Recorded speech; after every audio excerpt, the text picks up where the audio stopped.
सुनो सुनो ए भाई लोगों, एक कहानी पुरानी है। सब लोग कहते हैं कि हमारा संविधान तो बोरोड है, तो इसका मतलब ये है कि ये एक कॉपी है। वैसे ही हमारा संविधान भी दुनिया के अनुभवों से बना है। उसने हर देश की अच्छी बातें चुनी, भारतीयता के साथ। फिर बेस्टील गिरी, दीवार टूटी, तानाशाही की नींव हिली।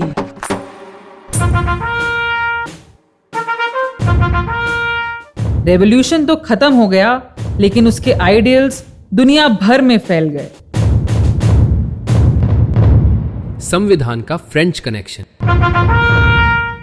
अरे ये तो सिर्फ स्टार्टर था, मेन कोर्स तो अब आने जा रहा है।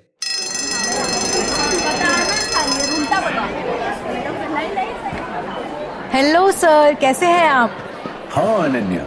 सर, क्या आप भी आज ढाबे पे प्ले देखने आए हैं, वो फ्रेंच रेवोल्यूशन वाला? हाँ, इसीलिए आया हूँ। आई थिंक अभी थोड़ी देर में परफॉर्मेंस स्टार्ट होगी। बहुत अच्छा हुआ आप यहीं मिल गए, क्योंकि कल आपकी पॉलिटिकल साइंस की क्लास के बाद एक अजीब सी बात मेरे दिमाग में आई और मैं सोच ही रही थी कि आपसे ही डिस्कस कर लेती हूँ। हाँ बोलूं। सर, जब कोई फैक्ट पुराना हो जाता है ना, तो हम उस पर सवाल करना ही छोड़ देते हैं। बस मान लेते हैं कि जैसे ये तो हमेशा से था और हमेशा रहेगा, है ना? दैट्स ट्रू अनन्या, बट ये सिर्फ फैक्ट्स के साथ नहीं होता, वैल्यूज के साथ भी होता है। जैसे हम अपने संविधान के मूल्य sovereignty, Republic, justice, liberty, equality और फ्रेटर्निटी, इन्हें अक्सर याद तो कर लेते हैं, लेकिन कभी सोचने की कोशिश नहीं करते कि क्यों यही मूल्य चुने गए थे।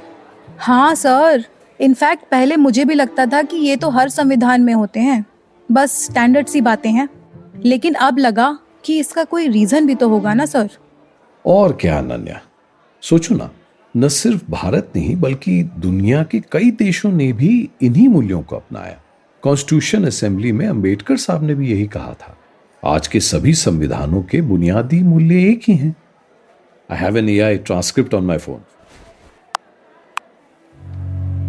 One likes to ask whether there can be anything new in a constitution framed at this hour in the history of the world.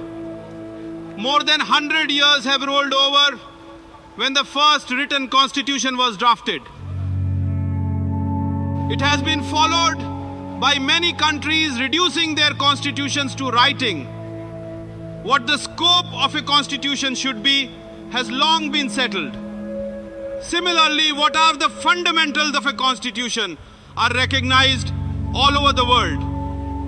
Given these facts, all constitutions in their main provisions must look similar. जब दुनिया के अलग अलग समाजों में एक जैसे मूल्य उभर आते हैं तो वो कॉपी नहीं होता, कंसेंसस बन जाता है। लेकिन सर, एक चीज मुझे समझ नहीं आती। सब लोग कहते हैं कि हमारा संविधान तो बोरोड है, मतलब हर जगह से कुछ ना कुछ उठाया गया है, तो इसका मतलब ये है कि ये एक कॉपी है। संविधान एक कॉपी नहीं, एक केयरफुली क्यूरेटेड थाली है। जैसे भारत खुद एक बहुसांस्कृतिक, बहुभाषी देश है, वैसे ही हमारा संविधान भी दुनिया के अनुभवों से बना है। उसने हर देश की अच्छी बातें चुनी, भारतीयता के साथ। तो मतलब हर क्लॉज के पीछे कोई कहानी है। बिल्कुल। देखो ना, ब्रिटेन से हमने parliamentary system, rule of law जैसे कॉन्सेप्ट्स लिए। अमेरिका से फंडामेंटल राइट्स, जुडिशियल रिव्यू और प्रीएम्बल। कनाडा से हमने लिया स्ट्रॉन्ग सेंटर और फेडरल स्ट्रक्चर का मॉडल। आयरलैंड ने हमें directive principles of state policy दिए। सोवियत यूनियन से हमें फंडामेंटल ड्यूटीज और सोशल जस्टिस की भावना मिली। और फ्रांस से सबसे खूबसूरत गिफ्ट, लिबर्टी, इक्वालिटी, फ्रेटर्निटी। तो एक तरह से हमारा संविधान दुनिया के प्रोग्रेसिव ड्रीम्स का जुगाड़ वर्जन है। वो तो है, लेकिन केयरफुली सिलेक्टेड, फिल्टर्ड ड्रीम्स। संविधान सभा के लोग जानते थे कि वो किसी मामूली समय में नहीं बल्कि एक नए युग के प्रारंभ पर बैठे। एक ऐसा कॉन्स्टिट्यूशन बनाना था जो कॉलोनियल गुलामी से निकले देश को एक नया मॉडर्न भारत में बदल सके। और वो ऑब्जेक्टिव रेजोल्यूशन वाला मूवमेंट? उसी में नेहरू जी ने पहली बार इन वैल्यूज़ को हमारे संविधान का आधार बनाया था ना। जवाहरलाल नेहरू साहब ने 1946 में जब ऑब्जेक्टिव रेजोल्यूशन रखा तो उन्होंने कहा था कि यह सिर्फ संविधान लिखने का नहीं, एक युग बदलने का समय है भाई। पुराने जमाने को जहां असमानता, भेदभाव, राजशाही थी, उसको एक नए समाज में बदलना है। और तभी उन्होंने देखा फ्रेंच रेवोल्यूशन की तरफ। मेरे पास एक और एआई वॉइस ओवर है, सुनो। मैंने ये सारे रेडियो अजीम प्रेमजी यूनिवर्सिटी से लिए हैं। वहां पे इंडिया के कई लैंडमार्क स्पीचेस के एआई वॉइस ओवर्स मिल जाते हैं। My mind goes back to that mighty revolution which took place also over 150 years ago, and to that constituent assembly that met in that gracious and lovely city of Paris, which has fought so many battles for freedom, to the difficulties that constituent assembly had, and to how the king and other authorities came in its way and still it continued. The House will remember that when these difficulties came and even the room for a meeting was denied to the then Constituent Assembly, they betook themselves to an open tennis court and met there and took the oath. This is called the oath of the tennis court, that they continued meeting in spite of kings, in spite of the others, and did not disperse till they had finished the task they had undertaken. Sir, that's so cinematic, जैसे किसी movie का scene हो। Tennis court में constituent assembly मिलती है। लेकिन ये सब रियल था और रेवोल्यूशनरी भी। फ्रेंच रेवोल्यूशन ने सिर्फ एक राजा को नहीं, एक पूरी सोच को हिला दिया। सब्जेक्ट्स को सिटीजन बना दिया, पावर को रिस्पॉन्सिबिलिटी में बदल दिया, और इनइक्वालिटी को एक ऐसा इशू बनाया जिसे सोसाइटी ने पहली बार चैलेंज किया। तो इसीलिए कहते हैं कि फ्रेंच रेवोल्यूशन ने मॉडर्न वर्ल्ड की शुरुआत की थी। बिल्कुल, पॉलिटिकल, सोशल और इंटेलेक्चुअल लेवल पर। और उसी की गूंज तुम भारत के संविधान में भी सुन सकती हो। आपने तो आज ढाबे की चाय के साथ फ्रेंच रेवोल्यूशन सर्व कर दिया सर। अरे ये तो सिर्फ स्टार्टर था, मेन कोर्स तो अब आने जा रहा है। परफेक्ट टाइमिंग, प्ले स्टार्ट हो रहा है। Let's dive into the story of the French revolution. अरे सुनो सुनो ए भाई लोगों, ये कहानी पुरानी है।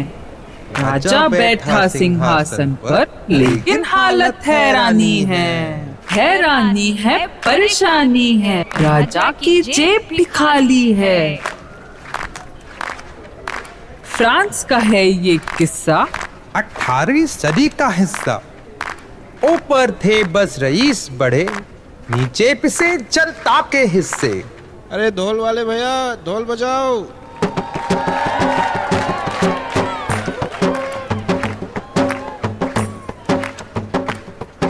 अरे ऊपर वाला ऐश करे, नीचे वाला टैक्स भरे। ऊपर वाला ऐश करे, नीचे वाला टैक्स भरे। टैक्स भरे, टैक्स भरे, नीचे वाला क्यों टैक्स भरे। 1774 में बर्बन खानदान के राजा लुई 14 ने फ्रांस का ताज संभाला। गद्दी पर बैठते ही उनको मिला खाली खजाना। कई सालों की जंगों ने फ्रांस की धन संपत्ति को खत्म कर दिया था। तब टैक्स बढ़ाने का डिसीजन लिया गया, लेकिन इस बढ़ते हुए टैक्स का बोझ था किसके मत्थे। 18वीं सदी में फ्रेंच समाज फ्यूडल निजाम पर आधारित था, जो 3 एस्टेट्स में बटा हुआ था। इनमें से सिर्फ 3rd एस्टेट को ही टैक्स देना पड़ता था।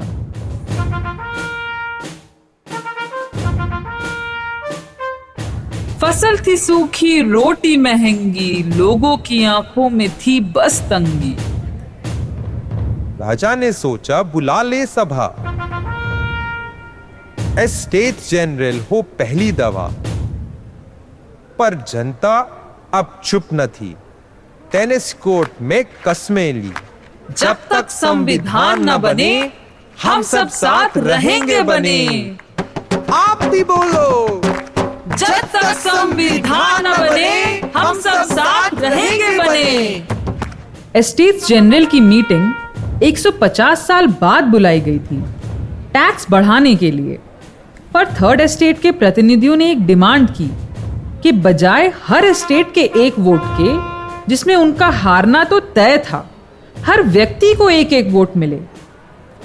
जब उनकी डिमांड नहीं मानी गई तो वो अलग हो गए, वर्सेल्स के एक टेनिस कोर्ट में मिले और खुद को सारे फ्रांस का प्रतिनिधि घोषित कर नेशनल असेंबली बनाई। फ्रांस को एक नया कॉन्स्टिट्यूशन देने का प्रण लिया। और फिर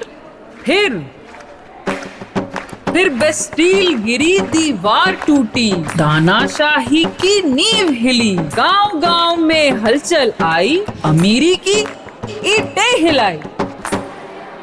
बंदूकों से नहीं, अब आवाजों से लड़े लड़ाई। आवाम ने बेस्टील की जेल तोड़ दी, जो तानाशाही का प्रतीक था। एक घोषणा हुई, declaration of the rights of man and citizen, जिसमें कानून के सामने सबको बराबरी और सबके लिए लिबर्टी, प्रॉपर्टी और सिक्योरिटी जैसे नेचुरल राइट्स की घोषणा की गई। फिर आया रॉबस्पियर का दौर। खौफ से कांपे हर एक छोर। रेन ऑफ टेरर कहर बन आया, सपनों ने खुद को ही खाया। 1794 में वो भी गया। नया सिस्टम फिर से बना, पर जनता थक गई थी। अब चाहिए था मजबूत कोई सबब। नेपोलियन नाम का एक सेनानी सामने आया, खुद को सम्राट बनाया, और ऐसे ही क्रांति का अंत आया। आजादी, बराबरी, भाईचारा, यही था क्रांति का प्यारा नारा। इसी केओस में एक सेना का नेता उभर कर आया, नेपोलियन बोनापार्ट। नाम तो सुना ही होगा। 1804 में उसने खुद को एम्परर घोषित कर दिया। 1789 में जहां लोगों ने मोनार्की को गिराया था, वहां फिर से एक ही व्यक्ति के हाथ में सारी शक्ति आ गई थी। रेवोल्यूशन तो खत्म हो गया, लेकिन उसके आइडियल्स दुनिया भर में फैल गए। अरे सुनो सुनो ए भाई लोगों, अब ये कहानी अपनी है, अब ये कहानी सबकी है।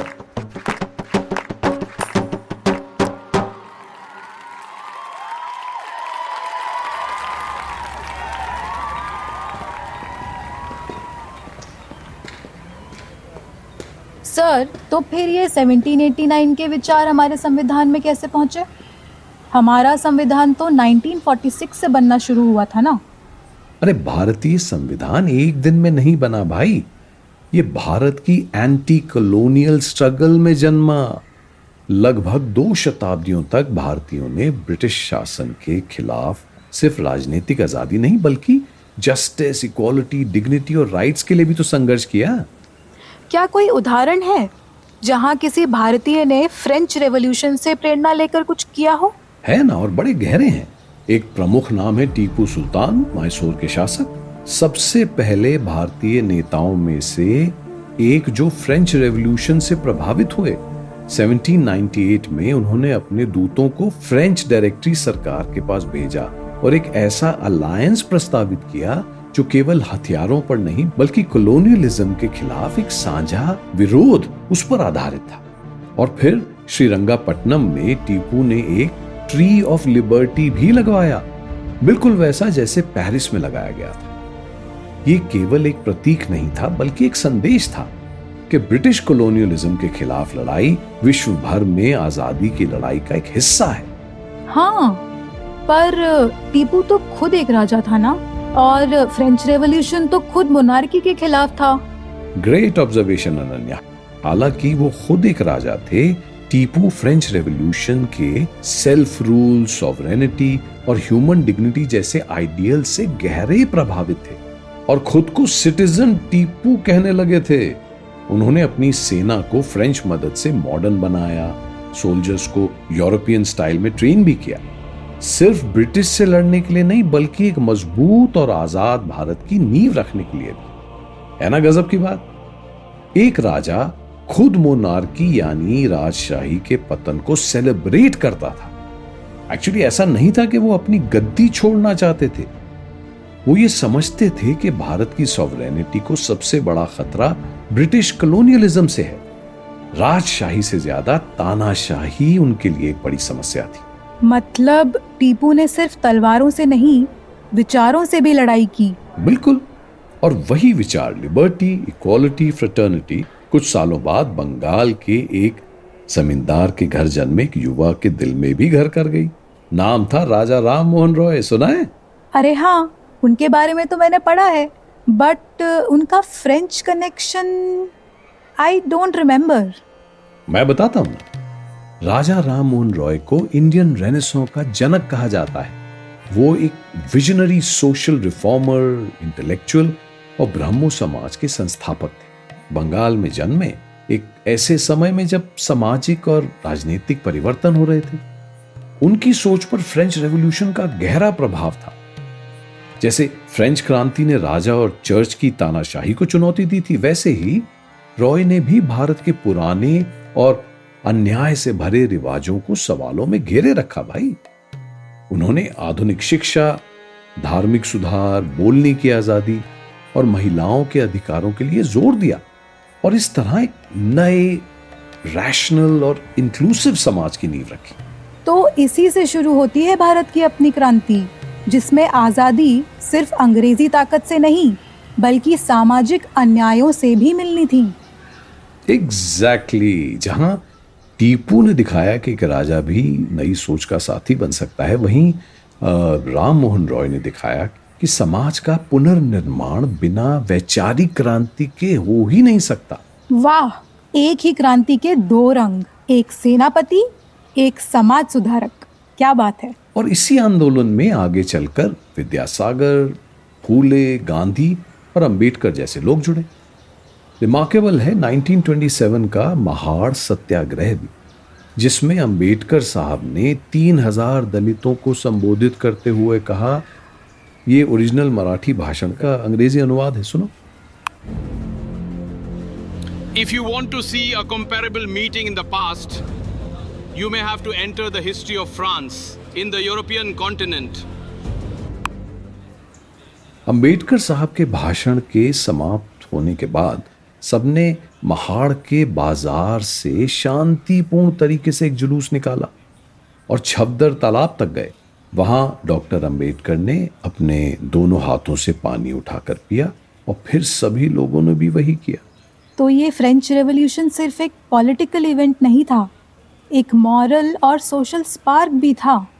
बिल्कुल। और भारत ने हिंसा से नहीं, संवाद से, संघर्ष से और संवेदना से एक नया संविधान तैयार किया।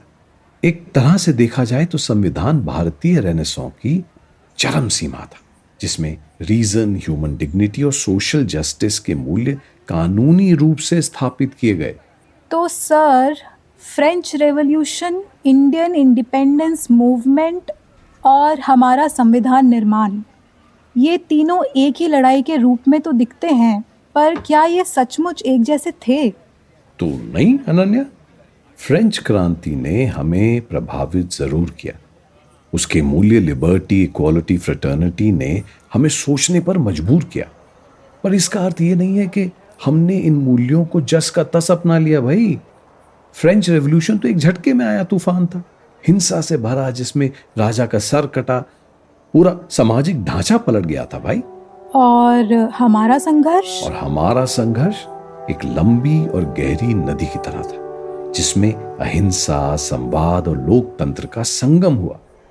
गांधी जी ने इस नदी को अहिंसा से चलाया, अंबेडकर ने इसमें न्याय का पथ बनाया और नेहरू ने इसमें आधुनिकता का सपना मिलाया। और जब ये सब नदियां मिली, तब बनाया गया हमारा संविधान। यस अनन्या, कॉन्स्टिट्यूशन एक एस्पिरेशनल डॉक्यूमेंट है।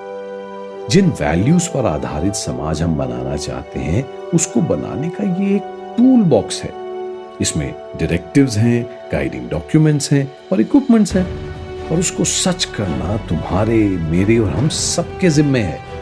इसलिए इतिहास के पन्नों में झांकते रहो, आज को समझने की कोशिश करते रहो, आजादी से सवाल पूछते रहो, समानता के लिए संघर्ष करते रहो और प्रेम से, बंधुता से सभी के साथ रहो। तभी हमारे संविधान के असली मायने हासिल हो पाएंगे। सच में sir, it's a lot to think about. कल फिर से मिले ढाबे पे, एक नए चाय के कप और एक नई कॉन्वर्सेशन के साथ। बिल्कुल।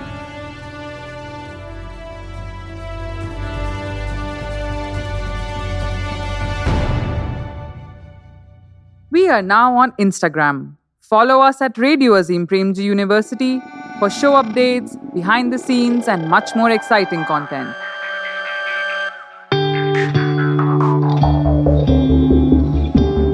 You're listening to आप सुन रहे हैं You're listening to നിങ്ങൾ കേൾക്കുന്നത് ನೀವು ಕೇಳ್ತಾ ಇದ್ದೀರಾ ರೇ ಕಥಾ radio radio Azim Premji university.